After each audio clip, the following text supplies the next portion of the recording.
Hello বন্ধুরা, অনেক সময় হয় না যে মাংসের ফ্লেভার থাকলে ভালো হতো।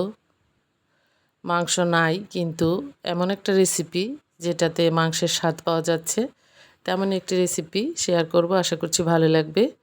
এই যে দেখতে পাচ্ছ, এটাকে এই মুগ ডালটাকে আমি টেলে নিচ্ছি। মুগ ডালটা রান্না করার আগে হালকা টেলে নিলে এটার দারুণ একটা ফ্লেভার আসে।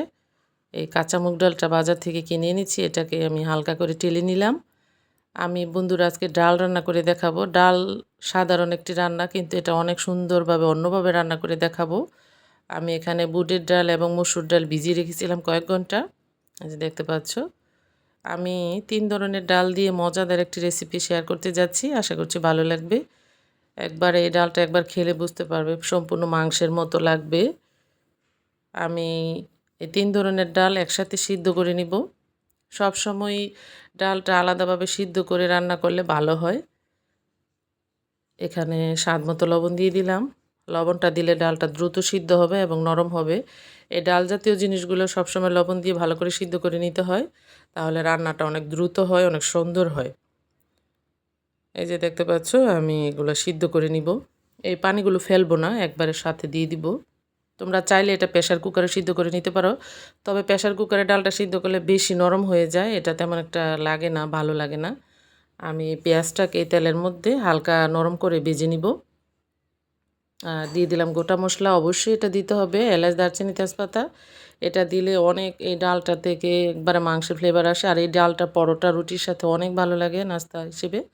তোমরা গরম ভাতের সাথে খেতে পারবে, একবার খেলে বুঝতে পারবে কত মজাদার এই ডাল রেসিপিটা। আমি এই যে মশলাগুলো দিয়ে দেবো এখন। আমি আদা রসুন বাটা একসাথে ব্লেন্ড করে রেখে দিই সময় বাঁচানোর জন্য। এই যে দেখতে পাচ্ছ, এখানে 1 টেবিল চামচ আদা রসুন বাটা দিয়ে দিলাম। তোমরা এই মশলাগুলো ডালের পরিমাণের উপর নির্ভর করে নিবে। মশলাটা সফট হয়ে গেছে। এই যে আসল জিনিস, টমেটো পিউরি। এই টমেটোটা সিদ্ধ করে নিয়েছি, এটা অবশ্যই দিতে হবে। আর বন্ধুরা, টমেটো দিয়ে যদি ডাল রান্না করতে চাও তাহলে অবশ্যই ডালটা সিদ্ধ করে নিতে হবে আলাদাভাবে, নইলে এই টমেটোর সাথে ডালটা ভালো করে সফট হবে না। অবশ্যই আলাদাভাবে সিদ্ধ করে নিতে হবে। আর এই রান্নাটা অনেক সহজ আর অনেক সুন্দর একটি রান্না, তোমরা করলে, বাসায় করলে বুঝতে পারবে অনেক মজাদার এই ডালটা। যে খেয়েছে সেই ভালো বলেছে।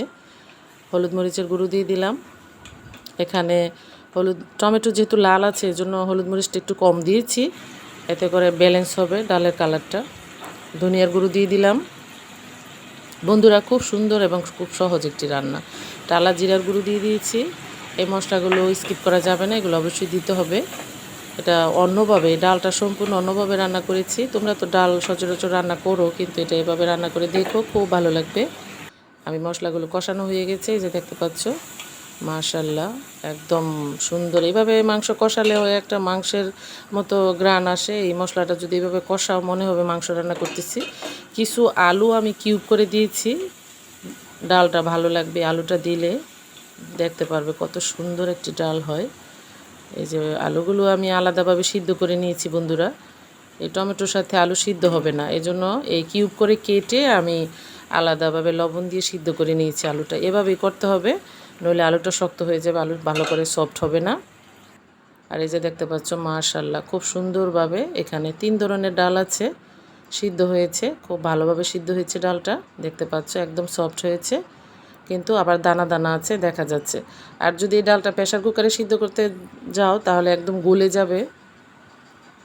বন্ধুরা, ডাল এবং আলুটা আলাদাভাবে সিদ্ধ করার কারণে অনেক দ্রুত হয় রান্নাটা, একদম ঝটপট একটি রান্না।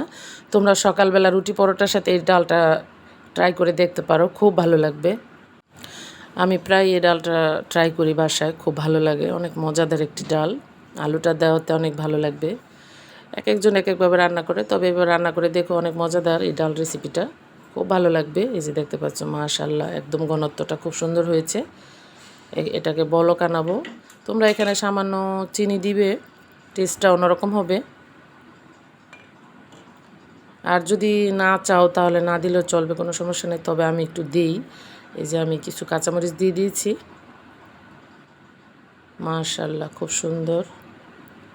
আলুর কারণে হয়তো অন্যরকম হয় কালারটা, কিন্তু খুব সুন্দর হয়েছে ডালটা, মাশাল্লাহ, খুব মজাদার একটি ডাল।